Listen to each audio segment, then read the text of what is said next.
कृष्ण कृष्ण हरे हरे हरे राम राम राम हरे हरे हरे कृष्ण कृष्ण कृष्ण हरे हरे हरे राम राम राम हरे हरे गुरुवेगवरचंद्राय राधिकाय तदले कृष्णाय कृष्णभक्ताय तद्भक्ताय नमो नमः शिल प्रभुपाद की जय गुरु महाराज की जय निताय गौर प्रमाण्य हरे कृष्ण ശ്രീ ചൈതന്യ ചരിതാമൃതം അന്ത്യലീലയിലെ അധ്യായം 17 ശ്രീ ചൈതന്യ മഹാപ്രഭുവിന്റെയും ശാരീരിക പരിണാമങ്ങൾ എന്നുള്ള അധ്യായമാണ്.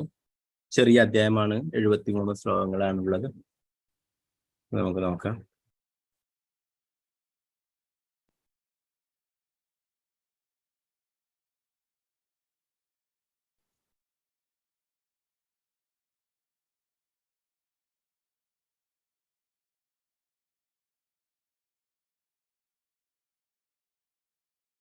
ശ്രീല ഭക്തി വിനോദ് ഠാക്കൂർ അദ്ദേഹത്തിന്റെ അമൃതപ്രവാഹ ഭാഷ്യത്തിൽ 17-ാം അധ്യായത്തെ ഇപ്രകാരം സംഗ്രഹിച്ചിരിക്കുന്നു. അതീന്ദ്രിയ ഹർഷോന്മാദത്തിൽ ആമഗ്നനായ ശ്രീ ചൈതന്യ മഹാപ്രഭു ഒരു രാത്രിയിൽ അവിടുത്തെ മുറിയുടെ വാതിൽ തുറക്കാതെ പുറത്തുപോയി 3 മതിലുകൾ മറികടന്ന് അവിടുന്ന് തൈലങ്ക ജില്ലയിൽ നിന്നുള്ള ഏതാനും ഗോക്കൾക്കിടയിൽ പതിച്ചു. അവിടെ ഒരു ആമയുടെ ഭാവം കൈക്കൊണ്ട് അവിടുന്ന് അബോധാവസ്ഥയിൽ തുടർന്നു. പ്രഭുപാദ് ജയ്.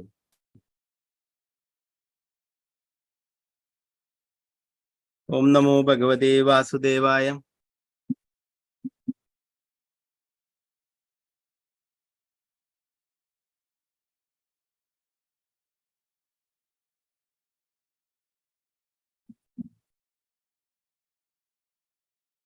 ലിഖ്യതേ ശ്രീല ഗൗരേന്ദോർ അത്യത്ഭുതം അലൗകികം യൈർദൃഷ്ടം തന്മുഖ ശ്രാത്വാ ദിവ്യോന്മാദാ വിചേഷ്ടിതം. ഗൗരചന്ദ്ര ഭഗവാന്റെ അലൗകികവും അത്ഭുതകരമായ അതീന്ദ്രിയ ലീലകളുടെയും ദിവ്യോന്മാദത്തെയും കുറിച്ച് എഴുതാൻ ശ്രമിക്കുക മാത്രമാണ് ഞാൻ ചെയ്യുന്നത്. മഹാപ്രഭുവിന്റെ പ്രവൃത്തികൾ നേരിൽ കണ്ടവരുടെ തിരുമുഖത്ത് നിന്നും കേട്ടതുകൊണ്ട് മാത്രമാണ് അവയെക്കുറിച്ച് എഴുതുവാൻ ഞാൻ ധൈര്യപ്പെടുന്നത്. കൃഷ്ണദാസ് കവിരാജ് ഗോസ്വാമി പറയുന്നു. മഹാപ്രഭുവിന്റെ കൂടെ ഉണ്ടായിരുന്നവർ അല്ലെ, അവര് പറഞ്ഞു വെച്ചിട്ടുള്ള കാര്യങ്ങളാണ് കൃഷ്ണദാസ് കവിരാജ് ഗോസ്വാമി ഇവിടെ പറയുന്നത് അല്ലെ. നേരത്തെ നമ്മൾ പഠിക്കുകയുണ്ടായി. മുരാരി ഗുപ്ത പറഞ്ഞു കൊടുത്തിട്ടുള്ള കാര്യങ്ങളും പിന്നെ രഘുനാഥ് ദാസ് ഗോസ്വാമി പറഞ്ഞിട്ടുള്ള കാര്യങ്ങളും ഒക്കെ ആയിരുന്നു അല്ലെ. അപ്പോ അതുകൊണ്ട് തന്നെ ശ്രമിക്കാം എന്ന് പറയുന്നു. ഭഗവാന്റെ ലീലകള് അത്ഭുതകരവും അതീന്ദ്രിയവുമായിട്ടുള്ളതാണ്. അത്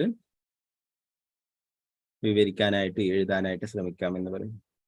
ശ്രീ ചൈതന്യ ജയ ജയ ശ്രീ ചൈതന്യ ജയ നിത്യാനന്ദ ജയ ദ്വൈതചന്ദ്ര ജയ ഗൗര ഭക്തവൃന്ദ. ശ്രീ ചൈതന്യ മഹാപ്രഭുവിന് എല്ലാ സ്തുതികളും, ശ്രീ നിത്യാനന്ദ പ്രഭുവിനും അദ്വൈത ചന്ദ്രനും എല്ലാ സ്തുതികളും, മഹാപ്രഭുവിന്റെ ഭക്തഗണങ്ങൾക്ക് എല്ലാ സ്തുതികളും.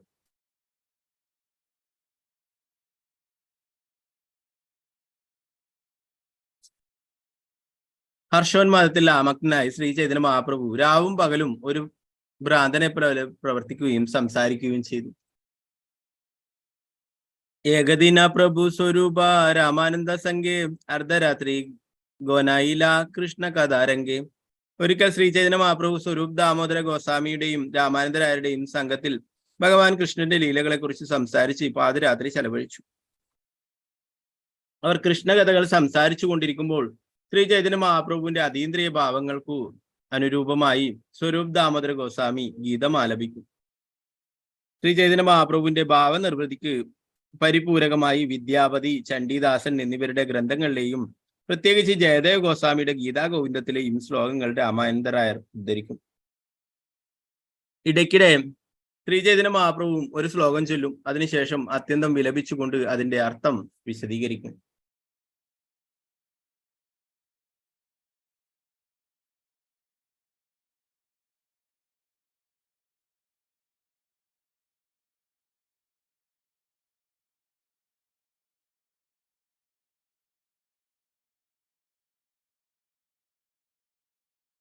ഈ വിധത്തിൽ ശ്രീ ചൈതന്യ മഹാപ്രഭു നാനാവിധത്തിലുള്ള വികാരങ്ങളുടെ അനുഭവങ്ങളിലൂടെ പാതിരാത്രി ചെലവഴിച്ചു. അവസാനം അവിടുത്തെ ശയിപ്പിച്ചതിന് ശേഷം സ്വരൂപ് ദാമോദരനും രാമാനന്ദരായരും അവരുടെ ഭവനങ്ങളിലേക്ക് പോയി. ഗംഭീരാരദ്വാരെ ഗോവിന്ദ കരീലശയന സഭരാത്രി പ്രഭു കരേന ഉച്ച സങ്കീർത്തന. ശ്രീചൈതന്യ മഹാപ്രഭുവിന്റെ ഭൃത്യൻ ഗോവിന്ദൻ അവിടുത്തെ മുറിയുടെ വാതിൽക്കൽ ശയിച്ചു. മഹാപ്രഭു രാത്രി മുഴുവൻ ഹരേ കൃഷ്ണ മഹാമന്ത്രം ഉച്ചത്തിൽ കീർത്തനം ചെയ്തുകൊണ്ടിരുന്നു. ആചംബിദേവ് ശുനേന പ്രഭു കൃഷ്ണ വേണുഗാന ഭാവാവേശ്യ പ്രഭു തഹാൻ കാരില പ്രയാണം. പൊടുന്നനെ ശ്രീചൈതന്യ മഹാപ്രഭു കൃഷ്ണന്റെ വേണുനാദം കേൾക്കുകയും ഹർഷോന്മാദത്തിൽ ഭഗവാൻ കൃഷ്ണനെ കാണാൻ പുറപ്പെടാൻ തുടങ്ങുകയും ചെയ്തു. തീനദ്വാരെ കപ്പാടായിച്ചേ ആച്ചേതലാകിയ ഭാവാവേശ്യ പ്രഭു ഗേല ബഹിരഹയ. മുറിയുടെ 3 വാതിലുകളും പതിവ് പോലെ താഴ്ത്തിയിരുന്നു. എന്നിരുന്നാലും ശ്രീചൈതന്യ മഹാപ്രഭു വർദ്ധിച്ച ഹർഷോന്മാദത്തിൽ മുറിയിൽ നിന്നും പുറത്തിറങ്ങുകയും വീട് വിട്ടുപോവുകയും ചെയ്തു. സിംഹധാര ദക്ഷിണയാച്ചേ തൈലങ്കി ഭാഗിഗണ താഹാന്യായി പാടില്ല പ്രഭു ഹയാചേതന. സിംഹധാരത്തിന് തെക്കു ഭാഗത്തുള്ള ഒരു പശുത്തൊഴുത്തിലേക്ക് പോയ അവിടുന്ന് അവിടെ തൈലങ്ക ജില്ലയിൽ നിന്നുള്ള പശുക്കൾക്കിടയിൽ ബോധശൂന്യനായി നിലംപടിച്ചു. അതിനിടയിൽ ശ്രീചൈതന്യ മഹാപ്രഭുവിന്റെ ശബ്ദം കേൾക്കാതെ വന്നപ്പോൾ ഗോവിന്ദൻ ഉടനെ തന്നെ സ്വരൂപ് ദാമോദര ഗോസ്വാമിയെ വിവരം അറിയിച്ചു വാതിലുകൾ തുറന്നു. അനന്തരം സ്വരൂപ് ദാമോദര ഗോസ്വാമി ഒരു വിളക്ക് കത്തിച്ച് എല്ലാ ഭക്തരെയും കൂട്ടി ശ്രീചൈതന്യ മഹാപ്രഭുവിനെ അന്വേഷിച്ചു പോയി. അവിടെയും ഇവിടെയും അന്വേഷിച്ച് അവർ അവസാനം സിംഹധാരത്തിന് സമീപമുള്ള പശുത്തൊഴുത്തിലെത്തി. അവിടെ ശ്രീചൈതന്യ മഹാപ്രഭു പശുക്കളുടെ മധ്യത്തിൽ അബോധാവസ്ഥയിൽ കിടക്കുന്നത് അവർ കണ്ടു. അവിടുത്തെ കൈകാലുകൾ ഒരാമയുടേതെന്ന പോലെ ദേഹത്തിനുള്ളിലേക്ക് പ്രവേശിച്ചിരുന്നു. അവിടുത്തെ തിരുമുഖത്തിൽ നിന്നും നുരയുണ്ടാവുകയും ശരീരത്തിൽ രോമങ്ങൾ ഉയർന്നു നിൽക്കുകയും കണ്ണുകളിൽ നിന്നും അശ്രുക്കൾ പ്രവഹിക്കുകയും ചെയ്യുന്നുണ്ടായിരുന്നു. അവിടെ അചേതനായി കിടന്ന മഹാപ്രഭുവിന്റെ ശരീരം ഒരു വലിയ മത്തങ്ങ പോലെ തോന്നിച്ചു. ബാഹ്യമായി പൂർണ്ണമായി നിശ്ചേതനായിരുന്ന അവിടുന്ന് പക്ഷേ ഉള്ളിൽ അതീന്ദ്രിയ പരമാനന്ദത്താൽ വിഹ്വലനായിരുന്നു. മഹാപ്രഭുവിന്റെ ചുറ്റിനുമുണ്ടായിരുന്ന പശുക്കളെല്ലാം അവിടുത്തെ അതീന്ദ്രിയ ശരീരത്തിന്റെ മണം പിടിച്ചുകൊണ്ടിരുന്നു. ഭക്തർ അവയെ നിയന്ത്രിക്കാൻ ശ്രമിച്ചപ്പോൾ അവ ശ്രീചൈതന്യ മഹാപ്രഭുവിന്റെ ദിവ്യ ശരീരവുമായുള്ള സമ്പർക്കം ഉപേക്ഷിക്കുവാൻ വിസമ്മതിച്ചു. ഭക്തർ മഹാപ്രഭുവിനെ ഉണർത്താൻ പല മാർഗങ്ങളിലൂടെ പരിശ്രമിച്ചെങ്കിലും അവിടുത്തെ ബോധം തിരിച്ചു വന്നില്ല. അതിനാൽ അവരെല്ലാം ചേർന്ന് അവിടുന്ന് എടുത്ത് ഗൃഹത്തിലേക്ക് തിരിച്ചു കൊണ്ടുപോയി. ഉച്ചക്കരി ശ്രവണേക്കരെ നാമസങ്കീർത്തന അനേക ക്ഷണേ മഹാപ്രഭു പൈല ചേതന. എല്ലാ ഭക്തരും ചേർന്ന് മഹാപ്രഭുവിന്റെ കാതുകളിൽ ഹരേ കൃഷ്ണ മഹാമന്ത്രം വളരെ ഉച്ചത്തിൽ കീർത്തനം ചെയ്യാൻ ആരംഭിക്കുകയും കുറെ സമയത്തിന് ശേഷം ശ്രീചൈതന്യ മഹാപ്രഭു ബോധം വീണ്ടെടുക്കുകയും ചെയ്തു. ബോധം വീണ്ടെടുത്തപ്പോൾ അവിടുത്തെ കൈകാലുകൾ ദേഹത്തിനുള്ളിൽ നിന്നും പുറത്തു വരികയും മുഴുവൻ ശരീരവും സാധാരണ നിലയിലാവുകയും ചെയ്തു. ശ്രീചൈതന്യ മഹാപ്രഭു എഴുന്നേറ്റ് നിൽക്കുകയും വീണ്ടും ഇരിക്കുകയും ചെയ്തു. അവിടെയും ഇവിടെയും നോക്കിയിട്ട് അവിടുന്ന് സ്വരൂപ് ദാമോദരനോട് ചോദിച്ചു, താങ്കൾ എവിടെയാണ് എന്നെ കൊണ്ടുവന്നിരിക്കുന്നത്? വേണു ശബ്ദ ശൂനിയാമി ഗേലന വൃന്ദാവന ദേക്കി ഗോഷ്ട വേണു ബജായ വ്രജേന്ദ്ര നന്ദന. ഒരു ഓടക്കുഴലിന്റെ നാദം കേട്ട ഞാൻ വൃന്ദാവനത്തിലേക്ക് പോവുകയും അവിടെ വ്രജേന്ദ്രനന്ദനായ കൃഷ്ണൻ മേച്ചിൽ സ്ഥലത്ത് നിന്നും തന്റെ വേണു ഊതുന്നത് കാണുകയും ചെയ്തു. സങ്കേത വേണുനാഥേ രാധാനി കുഞ്ചകരെ കുഞ്ചരെ ചലീല കൃഷ്ണ ക്രീഡ കരീബാരെ. അവിടുന്ന് ശ്രീമതി രാധാറാണിയെ വേണുനാഥത്തിന്റെ സൂചന നൽകി വള്ളിക്കുടിലേക്ക് വരുത്തി. അതിനുശേഷം അവിടുന്ന് അവളുമായി ലീലകളിൽ മുഴുകാൻ ആ നികുഞ്ചത്തിലേക്ക് പ്രവേശിച്ചു. കൃഷ്ണന്റെ തൊട്ടു പിന്നാലെ ഞാനും ആ വള്ളിക്കുടിലിൽ പ്രവേശിച്ചു. അവിടുത്തെ ആഭരണങ്ങളുടെ ശബ്ദത്താൽ എന്റെ കാതുകൾ വശീകരിക്കപ്പെട്ടു. കൃഷ്ണനും ഗോപികമാരും ഒരുമിച്ച് ചിരി തമാശകളോടെ എല്ലാത്തരം ലീലകളും ആസ്വദിക്കുന്നത് ഞാൻ കണ്ടു. അവരുടെ കളമൊഴികൾ കേൾക്കുന്നത് എന്റെ കാതുകൾക്ക് ഇമ്പം വർദ്ധിപ്പിച്ചു.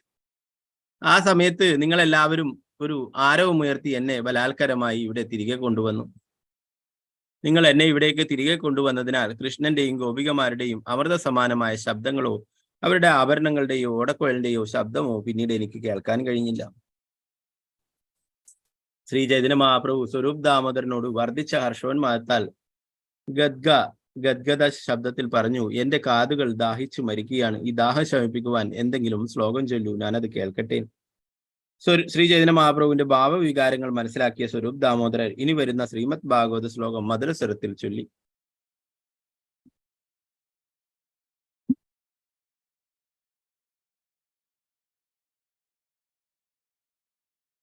കാസ്ത്രാംഗതേ കളപാദമൃതവേണുഗീത സമ്മോഹിതാര്യാചരിതാന്ന ചലേ ത്രിലോക്യാം ത്രൈലോക്യ സൗഭഗ മിതം ച നിരീക്ഷ്യ രൂപം യദ്ഗോതിജാദ്രുമ മൃഗാ പുളകാനി ബിഭ്രാൻ.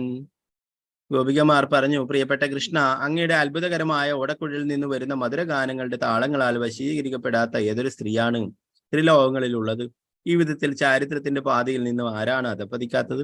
ത്രിലോകങ്ങളിൽ വെച്ച് ഏറ്റവും ഉത്കൃഷ്ടമായ അങ്ങയുടെ സൗന്ദര്യം കണ്ടിട്ട് പശുക്കളും പക്ഷികളും വനത്തിലെ മൃഗങ്ങളും വൃക്ഷങ്ങളും പോലും ആഹ്ലാദത്താൽ സ്തബ്ധരാകുന്നു.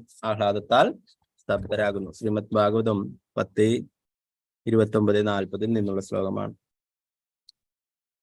ഈ ശ്ലോകം ശ്രവിച്ച ശ്രീ ചൈതന്യ മഹാപ്രഭു ഗോപികമാരുടെ ഭാവത്തിൽ മഗ്നനായി അതിന്റെ അർത്ഥം വിശദീകരിക്കാൻ ആരംഭിച്ചു. ശ്രീ ചൈതന്യ മഹാപ്രഭു പറഞ്ഞു, ഗോപികമാർ ഭാവാവേശത്തോടെ രാസനൃത്തവേദിയിൽ പ്രവേശിച്ചു.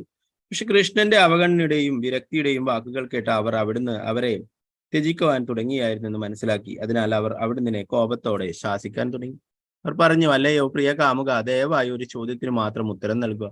ഈ പ്രപഞ്ചത്തിലെ യുവതികളിൽ ആരാണ് അങ്ങയുടെ ഓടക്കുഴലിന്റെ നാദത്താൽ ആകർഷിക്കപ്പെടാത്തത്? അങ്ങയുടെ വേണുകൂതുമ്പോൾ അതിന്റെ നാദം മന്ത്രമോതുന്നതിൽ പരിപൂർണനായ ഒരു യോഗിയുടെ രൂപത്തിലുള്ള ദൂതികയെ പോലെ പ്രവർത്തിക്കുന്നു. ഈ ദൂതിക പ്രപഞ്ചത്തിലെ മുഴുവൻ സ്ത്രീകളെയും വശീകരിച്ച് അങ്ങയോട് ആകൃഷ്ടരാക്കുന്നു. അതിനുശേഷം അവൾ അവരുടെ തീവ്രമായ ഉത്കണ്ഠയെ അധികരിക്കുകയും മുതിർന്നവരെ അനുസരിക്കാതെ എന്ന നിയാമക തത്വങ്ങൾ ഉപേക്ഷിക്കാൻ അവരെ പ്രേരിപ്പിക്കുകയും ചെയ്യുന്നു. അവസാനം അവൾ അവരെ ശൃംഗാര പ്രേമത്തിൽ ശരണം പ്രാപിക്കാനായി അങ്ങയുടെ സമീപത്തേക്ക് നിർബന്ധപൂർവ്വം കൊണ്ടുവരികയും ചെയ്യുന്നു. അങ്ങയുടെ കടാക്ഷത്തിന്റെ അകമ്പടിയോടെയുള്ള വേണുനാദം ഞങ്ങളെ കാമബാണങ്ങളാൽ ബലമായി തുളക്കുകയും ധാർമ്മിക ജീവിതത്തിന്റെ വ്യവസ്ഥാപിത തത്വങ്ങളെ അവഗണിക്കുവാൻ ഞങ്ങളെ പ്രേരിപ്പിക്കുകയും ചെയ്യുന്നു. ആ വിധത്തിൽ കാമാഭിലാഷങ്ങളാൽ ഉത്തേജിതരായ ഞങ്ങൾ എല്ലാ ലജ്ജയും ഭയവും ഉപേക്ഷിച്ച് അങ്ങയുടെ അടുത്തേക്ക് വരുന്നു. പക്ഷെ ഇപ്പോൾ അങ്ങ് ഞങ്ങളോട് ശുഭിതനാകുന്നു. ഞങ്ങൾ ധാർമ്മിക തത്വങ്ങൾ ലംഘിച്ച് ഞങ്ങളുടെ ഭവനങ്ങളും ഭർത്താക്കന്മാരെയും ഉപേക്ഷിച്ചു വന്നതിൽ അങ്ങ് കുറ്റം കണ്ടെത്തുന്നു. അങ്ങനെ അങ്ങ് ഞങ്ങളോട് ധാർമ്മിക തത്വങ്ങളെക്കുറിച്ച് ഉപദേശിക്കുമ്പോൾ ഞങ്ങൾ നിസ്സഹായരായി തീരുന്നു. ഇതെല്ലാം ആസൂത്രിതമായ ഒരു തന്ത്രമാണെന്ന് ഞങ്ങൾക്കറിയാം. സ്ത്രീകളുടെ സർവനാശത്തിന് ഹേതുവാകുന്ന വിധത്തിൽ പരിഹസിക്കേണ്ടത് ഇങ്ങനെയെന്ന് അങ്ങേക്കറിയാം. പക്ഷേ അങ്ങയുടെ യഥാർത്ഥ മനസ്സും വാക്കുകളും പെരുമാറ്റവും വ്യത്യസ്തമാണെന്ന് മനസ്സിലാക്കാൻ ഞങ്ങൾക്ക് കഴിയും. അതിനാൽ ദയവായി ഈ കൗശലങ്ങളെല്ലാം ഒഴിവാക്കിയാലും. അമൃത സമാനമായ സംഭാരം പോലുള്ള അങ്ങയുടെ വേണുനാദവും അങ്ങയുടെ മധുരഭാഷണങ്ങളുടെ അമൃതും അങ്ങയുടെ ആഭരണങ്ങളുടെ അമൃത സമാനമായ ശബ്ദങ്ങളും സമന്വയിച്ച് ഞങ്ങളുടെ കാതുകളെയും മനസ്സുകളെയും പ്രാണനെയും ആകർഷിക്കുന്നു.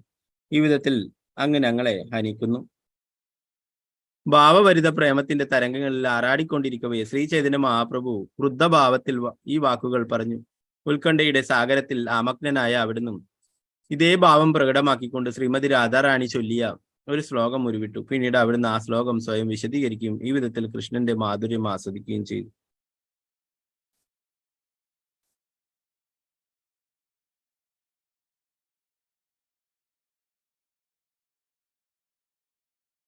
നദജ്ജലദ്ദ നിസ്വന ശ്രവണകർഷി സച്ചിഞ്ചിതാ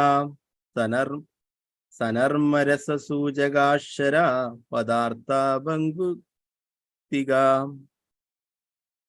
രമാദികവരാംഗനാ ഹൃദയ ഹാരിവംശീകള സമേ മദനമോഹന സഖീ തനോദി കർണസ്പൃഹാം. ശ്രീ ചൈതന്യ മഹാപ്രഭു തുടർന്നു, പ്രിയ സഖി, പരമദിവ്യോത്തമ പുരുഷനായ കൃഷ്ണന്റെ ശബ്ദം വാനിൽ മുഴങ്ങുന്ന മേഘത്തിൻ്റെതുപോലെ ഗംഭീരമായതാണ്. അവിടുന്ന് തന്റെ ആഭരണങ്ങളുടെ കിലുക്കത്താൽ ഗോപികമാരുടെ കർണങ്ങളെയും ഓടക്കുഴൽ നാദത്താൽ ഭാഗ്യദേവതയും അതുപോലുള്ള സുന്ദരിമാര സ്ത്രീകളെയും ആകർഷിക്കുന്നു.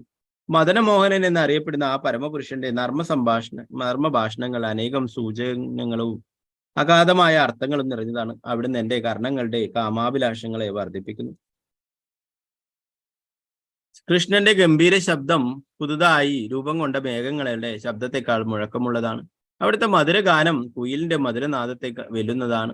അത്ര ശ്രുതിമധുരമായ അവിടുത്തെ ഗാനത്തിന്റെ ഒരു കണം പോലും സമസ്ത ലോകത്തെയും ആമഗ്നമാക്കുന്നു. അത്തരത്തിലുള്ള ഒരു ശബ്ദഗണം ഒരുവന്റെ കർണത്തിൽ പ്രവേശിച്ചാൽ അവന്റെ എല്ലാത്തരം ശ്രവണങ്ങളും ഇല്ലാതാകുന്നു. പ്രിയസഖി, ഞാൻ എന്താണ് ചെയ്യേണ്ടതെന്ന് ദയവായി പറഞ്ഞാൽ. കൃഷ്ണന്റെ ശബ്ദത്തിന്റെ ഗുണങ്ങളാൽ എന്റെ കർണങ്ങൾ കൊള്ളയടിക്കപ്പെട്ടിരിക്കുന്നു. എന്നാൽ ഇപ്പോൾ എനിക്ക് അവിടുത്തെ അതീന്ദ്രിയ ശബ്ദം കേൾക്കാൻ കഴിയുന്നില്ല. അതില്ലാതെ ഞാൻ മൃതപ്രായയായിരിക്കുന്നു. കൃഷ്ണന്റെ കാൽച്ചിലങ്കകളുടെ കിലുക്കം അരയന്നങ്ങളുടെയും കൊക്കുകളുടെയും ഗാനങ്ങളെ അതിശയിപ്പിക്കുകയും അവിടുത്തെ വളകളുടെ ശബ്ദം ശാതകപക്ഷിയുടെ പാട്ടിനെ ലജ്ജിപ്പിക്കുകയും ചെയ്യുന്നു. ഈ ശബ്ദങ്ങളെ ഒരിക്കലെങ്കിലും കർണങ്ങൾക്കുള്ളിൽ പ്രവേശിക്കാൻ അനുവദിച്ച ഒരുവിനെ മറ്റെന്ത് കേൾക്കുന്നതും ദുസ്സഹമാവും. കൃഷ്ണന്റെ സംസാരം അമൃതനേക്കാൾ വളരെയധികം മധുരമാണ്.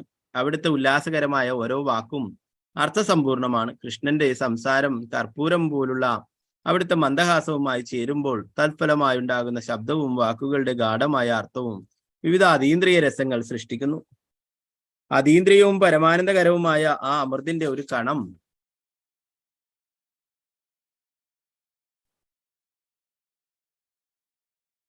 ആ അമൃത് ആസ്വദിക്കാനുള്ള പ്രത്യാശയിൽ ജീവിക്കുന്ന ചകോര പക്ഷിയെപ്പോലുള്ള കർണത്തിന്റെ ജീവനമാണ്. ചിലപ്പോൾ സൗഭാഗ്യം കൊണ്ട് പക്ഷിക്ക് അത് ആസ്വദിക്കുവാൻ കഴിയുന്നു. മറ്റു ചിലപ്പോൾ ദൗർഭാഗ്യം മൂലം അതിന് കഴിയാതെയാവുകയും അപ്പോൾ അത് ദാഹം നിമിത്തം മരിക്കാറാവുകയും ചെയ്യുന്നു. കൃഷ്ണന്റെ ഓടക്കുഴലിൽ നിന്നുള്ള അലൗകിക നാദം ഒരിക്കൽ കേട്ടാൽ പോലും ലോകത്തിലെങ്ങുമുള്ള സ്ത്രീകളുടെ ഹൃദയങ്ങളെ അത് അസ്വസ്ഥമാക്കുന്നു. അവരുടെ മുറുക്കിയ അരപ്പട്ടകൾ അയഞ്ഞു പോകുന്നു. അവരെല്ലാം കൃഷ്ണന്റെ വേദനമില്ലാത്ത ദാസിമാരായി മാറുന്നു. ഉന്മത്തരെ പോലെ അവർ കൃഷ്ണന് നേരെ പായുന്നു. കൃഷ്ണന്റെ മുരളീരവം കേട്ട് ലക്ഷ്മി ദേവി പോലും അവിടുത്തെ സഹവാസത്തിനായി അത്യന്തം ആശയോടെ വന്നെത്തുന്നു.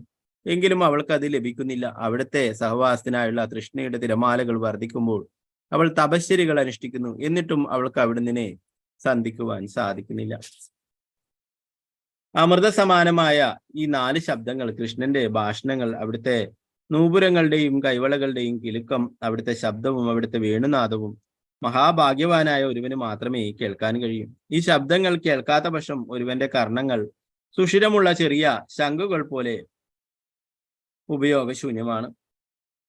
ഈ വിധത്തിൽ വിലപിക്കുന്നതിനിടയിൽ ശ്രീ ചൈതന്യ മഹാപ്രഭുവിന്റെ മനസ്സിൽ വിക്ഷുബ്ധമാവുകയും ഹർഷോന്മാദവും ഉണരുകയും അവിടുന്ന് അത്യന്തം അസ്വസ്ഥനായി തീരുകയും ചെയ്തു. ഉദ്വേഗം, വിഷാദം, ശ്രദ്ധ, ഔത്സുക്യം, ഭയം, നിഷേധാർഢ്യം, സ്മരണ എന്നിവയുൾപ്പെടെ അനേകം അതീന്ദ്രിയ ഭാവങ്ങൾ അവിടുന്ന് സമ്മേളിച്ചു.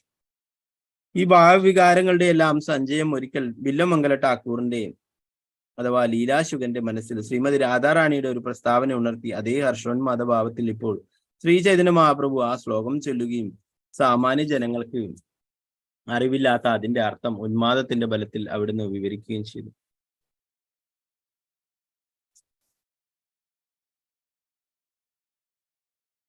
ശ്രീകൃഷ്ണ കർണാമൃതത്തിൽ നിന്നുള്ള ഒരു ശ്ലോകം ഇവിടെ കൊടുത്തിരിക്കുന്നു.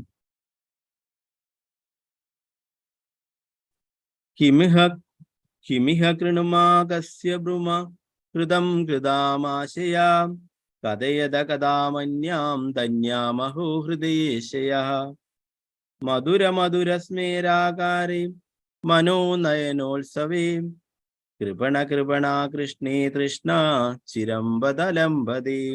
ശ്രീ ചൈതന്യ മഹാപ്രഭു പറഞ്ഞു, ഹാ കഷ്ടം, ഞാൻ എന്ത് ചെയ്യും? ആരോട് പറയും?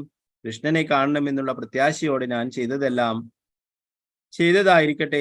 ദയവായി മംഗളകരമായത് എന്തെങ്കിലും പറയൂ. പക്ഷെ കൃഷ്ണനെ പറ്റി സംസാരിക്കരുത്. ഹാ കഷ്ടം, കൃഷ്ണൻ എന്റെ ഹൃദയത്തിനുള്ളിൽ കാമദേവനെ പോലെ ശയിക്കുകയാണ്. അതിനാൽ അവിടത്തെ കുറിച്ചുള്ള സംസാരം ഉപേക്ഷിക്കാൻ എനിക്ക് എങ്ങനെ കഴിയും? മധുരത്തെക്കാൾ തന്നെ മധുരതരമായി മന്ദഹസിക്കുകയും എന്റെ മനസ്സിനും നയനങ്ങൾക്കും ആനന്ദം പകരുകയും ചെയ്യുന്ന കൃഷ്ണനെ മറക്കാൻ എനിക്ക് കഴിയില്ല. ആ കഷ്ടം, കൃഷ്ണന് വേണ്ടിയുള്ള എന്റെ അതിയായ തൃഷ്ണ അനുനിമിഷം വർദ്ധിച്ചുകൊണ്ടിരിക്കുന്നുവല്ലോ. ശ്രീമതി രാധാറാണിയുടെ ഈ പ്രസ്താവന ശ്രീകൃഷ്ണ കർണാമൃതം എന്ന ഗ്രന്ഥത്തിൽ നിന്നുള്ളതാണ്.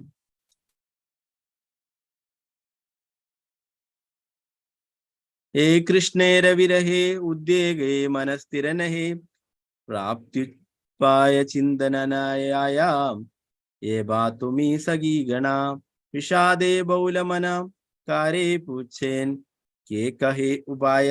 കൃഷ്ണനിൽ നിന്നുള്ള വേർപാടുണ്ടാക്കിയ ഉത്കണ്ഠ എന്നെ അക്ഷമയാക്കിയിരിക്കുന്നു. അവിടുന്ന് കാണാനുള്ള ഒരു മാർഗവും ആലോചിക്കാൻ എനിക്ക് കഴിയുന്നുമില്ല. അല്ലയോ സഖിമാരെ, നിങ്ങൾക്കും വിഷാദം മൂലം മതിഭ്രമം ബാധിച്ചിരിക്കുന്നു. അതിനാൽ അവിടുന്ന് കണ്ടുപിടിക്കുന്നത് എങ്ങനെയെന്ന് എനിക്ക് ആര് പറഞ്ഞു തരും? അല്ലയോ എന്റെ പ്രിയ സഖിമാരെ, ഞാൻ അങ്ങയെ എങ്ങനെ കൃഷ്ണനെ കണ്ടെത്തും? ഞാൻ എന്ത് ചെയ്യണം? എവിടെ പോകണം? എനിക്ക് അവിടെ അവിടുന്ന് കാണാൻ കഴിയും? എനിക്ക് എവിടെ അവിടുന്ന് കാണാൻ കഴിയും? കൃഷ്ണനെ കാണാൻ കഴിയാത്തതിനാൽ എന്റെ പ്രാണൻ എന്നെ ഉപേക്ഷിച്ചു പോവുകയാണ്. ശ്രീ ചൈതന്യ മഹാപ്രഭു ക്ഷണനേരത്തിൽ ശാന്തനായി.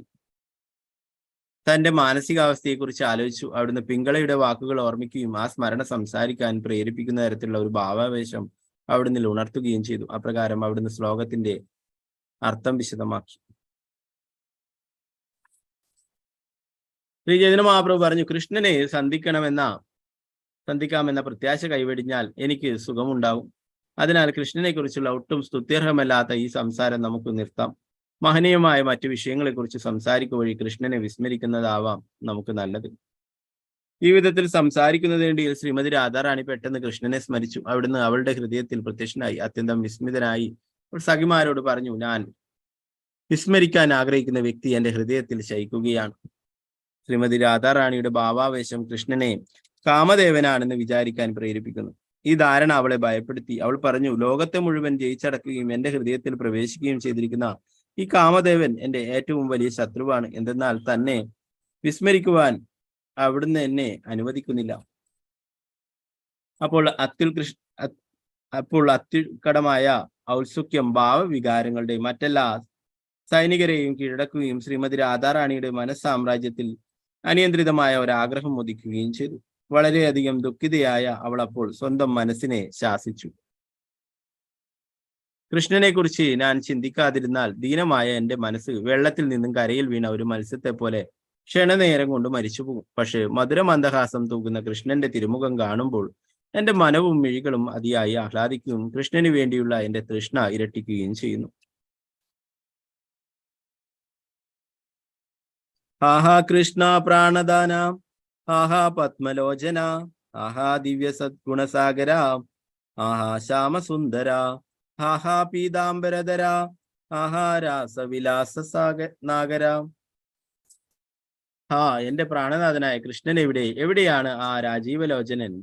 എവിടെ ദിവ്യ സദ്ഗുണങ്ങളുടെ വാരിധിയായ കൃഷ്ണൻ എവിടെ? ആ ശ്യാമസുന്ദരൻ എവിടെ? പീതാംബരധാരിയായ ആ യുവകോമളൻ എവിടെ? ആ കഷ്ടം ആ രാസനൃത്ത നായകൻ എവിടെ? ഞാൻ എവിടെ പോകും? എവിടെ അങ്ങയെ കണ്ടെത്തും? ദയവായി എന്നോട് പറയൂ, ഞാൻ അവിടെ പോകാം. ഇങ്ങനെ പറഞ്ഞ് ശ്രീ ചൈതന്യ മഹാപ്രഭു ഓടാൻ തുടങ്ങി. സ്വരൂപ് ദാമോദര ഗോസ്വാമി എഴുന്നേറ്റ് അവിടുന്ന് പിടിച്ച് തന്റെ മടിയിലിരുത്തി. പിന്നീട് സ്വരൂപ് ദാമോദരൻ മഹാപ്രഭുവിനെ അവിടുത്തെ സ്വന്തം സ്ഥലത്തേക്ക് തിരികെ കൊണ്ടുവന്ന് ഇരുത്തി. ശ്രീ ചൈതന്യ മഹാപ്രഭു പെട്ടെന്ന് തന്നെ ബാഹ്യാവബോധത്തിലേക്ക് തിരിച്ചു വരികയും സ്വരൂപ് ദാമോദര ഗോസ്വാമിയോട് ഇങ്ങനെ പറയുകയും ചെയ്തു, എന്റെ പ്രിയപ്പെട്ട സ്വരൂപ, ദയവായി എന്തെങ്കിലും മധുര ഗാനങ്ങൾ പാടൂ. സ്വരൂപ് ദാമോദരൻ ഗീതാ ഗോവിന്ദത്തിൽ നിന്നുള്ള ഗാനങ്ങളും കവി വിദ്യാപതിയുടെ ഗാനങ്ങളും പാടിയത് കേട്ട മഹാപ്രഭുവിന്റെ കർണങ്ങൾ സംതൃപ്തമായി. ഓരോ രാവും പകലും ശ്രീ ചൈതന്യ മഹാപ്രഭു ഇതുപോലെ ഉന്മത്തനാവുകയും ഒരു ഭ്രാന്തനെ പോലെ സംസാരിക്കുകയും ചെയ്തു. ആയിരക്കണക്കിന് ഭക്തങ്ങളുള്ള അനന്തദേവന് പോലും ശ്രീ ചൈതന്യ മഹാപ്രഭുവിന് ഓരോ ദിവസവും അനുഭവപ്പെട്ട ഹർഷോന്മാദത്തിലുള്ള രൂപാന്തരങ്ങളെ പൂർണ്ണമായി വിവരിക്കാനാവില്ല. ജീവദിന കിവി കരിബേ താഹര വർണ്ണന, ശാഖാ ചന്ദ്രന്യായ കരി ദിഗ്ദർശന. എന്നെ പോലെ ദീനനായ ഒരുവന് ആ പരിണാമങ്ങളെ കുറിച്ച് എന്താണ് വർണ്ണിക്കാൻ കഴിയുക? വൃക്ഷച്ചില്ലകൾക്കിടയിലൂടെ ചന്ദ്രനെ കാണിക്കുന്നത് പോലെ എനിക്ക് അവയുടെ ഒരു സൂചന മാത്രമേ നൽകാനാവുകയുള്ളൂ. ഇഹായേശുവിനെ താര ജുഡായ മന കാണ അലൗകിക ഗൂഢ പ്രേമ ചേഷ്ടഹായ ജ്ഞാന. എങ്കിലും ഈ വർണ്ണന ഇത് കേൾക്കുന്ന ഏതൊരാളുടെയും കർണങ്ങളെയും മനസ്സിനെയും സംതൃപ്തമാക്കും. അയാൾക്ക് കൃഷ്ണനോടുള്ള അഗാധമായ ഭാവഭരിത പ്രേമത്തിന്റെ ഈ അലൗകിക ചേഷ്ടകൾ മനസ്സിലാക്കാൻ സാധിക്കുകയും ചെയ്യും. അത്ഭുത നിഗൂഢ പ്രേമേര മാധുര്യ മഹിമ ആപനിയ സാദി പ്രഭു ദേക്കയില സീമ. ഭാവഭരിതമായ കൃഷ്ണപ്രേമം അത്ഭുതകരമാവണ്ണം അഗാധമാണ്. ആ പ്രേമത്തിന്റെ മഹിമയാർന്ന മാധുര്യം സ്വയം ആസ്വദിച്ച് ശ്രീ ചൈതന്യ മഹാപ്രഭു അതിന്റെ പരമമായ സീമ പ്രകടമാക്കി. അത്ഭുത ദയാലു ചൈതന്യ അത്ഭുതവദാന്യ ഐശ്യദയാലു ദാദലോകേ നാഹി ശൂന്യന്യ. ശ്രീ ചൈതന്യ മഹാപ്രഭു അത്ഭുതകരമായ വിധത്തിൽ ദയാലുവും മഹാമനസ്കനുമാണ്. ഈ ലോകത്തിൽ ഇത്രയും ദയാലുവും ഉദാരമശീലനുമായ മറ്റൊരു വ്യക്തിയെക്കുറിച്ച് നാം കേട്ടിട്ടില്ല. സർവഭാവേ ഭജലോകേ ചൈതന്യ ശരണ യഹ ഹൈദേ പായിവ കൃഷ്ണ പ്രേമാമൃതധന. അല്ലയോ ലോക ജനങ്ങളെ, ശ്രീ ചൈതന്യ മഹാപ്രഭുവിന്റെ പാതാരവിന്ദങ്ങളെ എല്ലാ അർത്ഥത്തിലും ആരാധിക്കുക. ഭാവനിർഭരമായ കൃഷ്ണപ്രേമമാകുന്ന അമൃതനിധി ഈ വിധത്തിൽ മാത്രമേ നിങ്ങൾക്ക് നേടാൻ കഴിയൂ. ആരെ ആരാധിക്കാനാ പറയുന്നത്? ശ്രീ ചൈതന്യ മഹാപ്രഭുവിനെ അല്ലെ കൃഷ്ണദാസ് കവിരാജ് ഗോസ്വാമി പറയുന്നു. അങ്ങനെയാണെങ്കിൽ കൃഷ്ണപ്രേമമാകുന്ന അമൃതനിധി എല്ലാവർക്കും നേടാനായിട്ട് കഴിയുമെന്ന്. ഏതാകഹീലൻ കൂർമാകൃതി അനുഭവ ഉന്മാദ ചേഷ്ടിത താതേ ഉന്മാദ പ്രലാപ. ഇപ്രകാരം ശ്രീ ചൈതന്യ മഹാപ്രഭു ഭാവനിർവൃതിയിൽ ഒരു കൂർമ്മത്തെ പോലെ രൂപാന്തരപ്പെടുന്നതിനെ പറ്റി ഞാൻ വിവരിച്ചിരിക്കുന്നു. ആ ഭാവാവേശത്തിൽ അവിടുന്ന് ഒരു ഉന്മത്തിനെ പോലെ സംസാരിക്കുകയും പ്രവർത്തിക്കുകയും ചെയ്തു. ഏ ലീല സ്വഗ്രന്ഥേ രഘുനാഥദാസ ഗൗരംഗസ്തവ കൽപവൃഷേ കൈരാച്ചേന പ്രകാശ. ശ്രീല രഘുനാഥ് ദാസ് ഗോസ്വാമി അദ്ദേഹത്തിന്റെ ഗൗരംഗ സ്തവ കൽപവൃക്ഷം എന്ന ഗ്രന്ഥത്തിൽ ഈ ലീല പൂർണ്ണമായി വിവരിച്ചിട്ടുണ്ട്.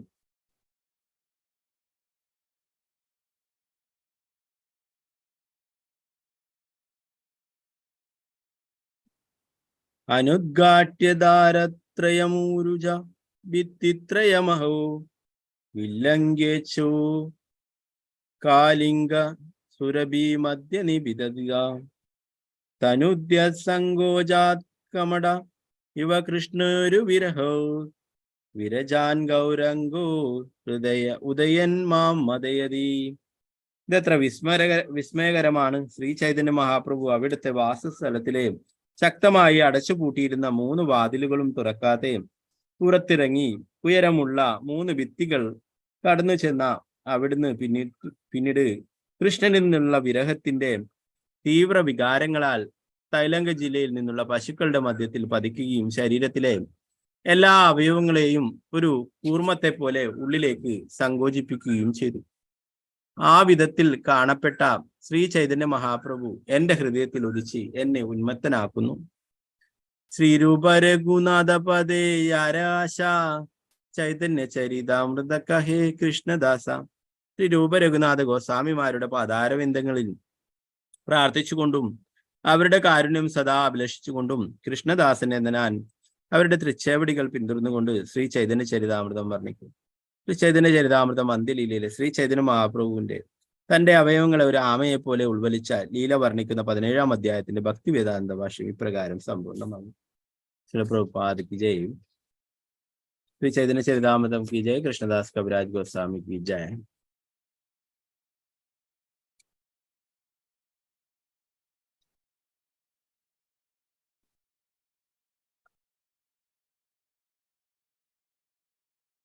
പതിനെട്ടാമത്തെ അധ്യായം മഹാപ്രഭുവിനെ സമുദ്രത്തിൽ നിന്നും വീണ്ടെടുക്കുന്നതിനെ കുറിച്ചിട്ടുള്ളതാണ്.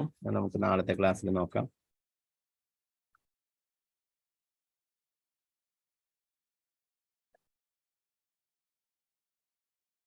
എല്ലാം ചെറിയ ചെറിയ അധ്യായങ്ങളാണ്.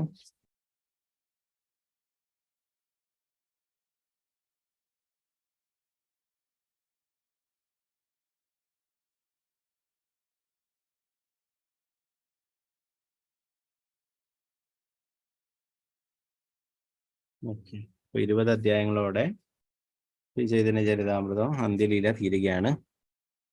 ഇനി 18, 19, 20 3 അധ്യായങ്ങളാണുള്ളത്. ഹരേ കൃഷ്ണ കൃഷ്ണ കൃഷ്ണ ഹരേ ഹരേ ഹരേ രാമ രാമ രാമ ഹരേ ഹരേ. ഹരേ കൃഷ്ണ.